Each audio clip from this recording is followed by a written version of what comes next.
All right, now we're into video 9. Let's jump right into it. In Galatians chapter 4 and verse 9,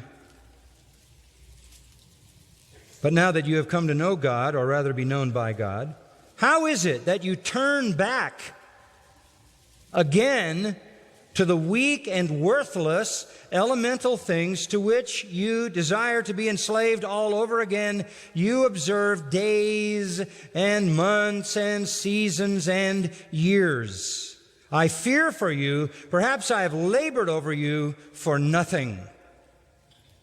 You have no obligation to go back to the calendar prescriptions of the festivals and the Sabbaths of the Mosaic economy. Is that what Paul said here? Because I don't think that's what he just said. Okay, so let's go back and look. He started right here. He said, but now that you know God, or rather have been known by God, how can you turn back again to those powerless and bankrupt basic principles? Why do you want to become their slaves all over again? You are observing days and months and seasons and years. I'm afraid for you. I didn't want my work for you to have been wasted. See, they're going back to the God-prescribed stuff of days and Sabbaths and festivals. Those stupid Christians. Man, what are they doing? Okay, wait, hold on a second. Hold on. Started in verse 9, right?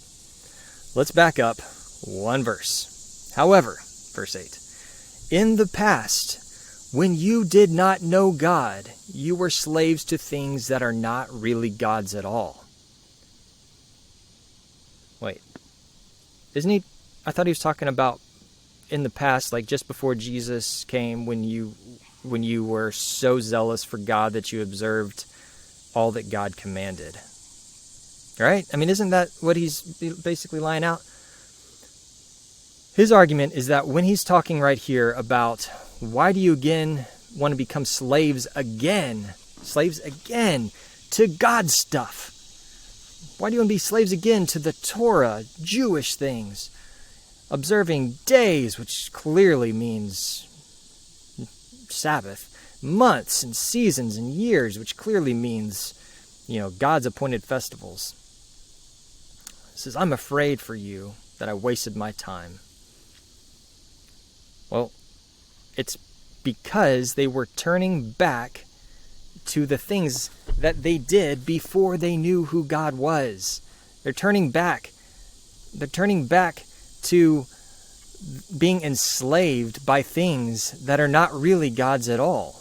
It doesn't sound like the Torah. That doesn't sound like the God of the Bible. It doesn't, this is how we end up with this view that all Old Testament stuff was bad, and that all that God desired in the past was bad. That's not what we're talking about here. So, if I didn't explain that well enough, he takes all of this, Galatians 4 verses 9 through 10, to say that we are turning back to Jewish things, but if you just simply read verse 8, the previous verse, it would show you that they're turning back to pagan worship. All right, so John, I'm sorry, you're taking things out of context. You're either stupid, you're ignorant, or you are lying. One of the two, but I don't know which it is, and I'm sorry, I have respect for this man, but he is twisting Scripture to push his narrative, which is a false religion. The way that he is describing it is a false religion. It would be a cult. It would be extra biblical. So what else would that be other than heresy? Okay? He's lying about the Scriptures. Thanks for watching. If you liked it, give it a thumbs up. But before you go, right here, we've got the playlist. If you are new to this series or you want to catch up on some of the old ones, right here's the best place to do that. If you are ready to move on to the next video in this series, right here, this one. Both are great options. Choose the one that works best for you.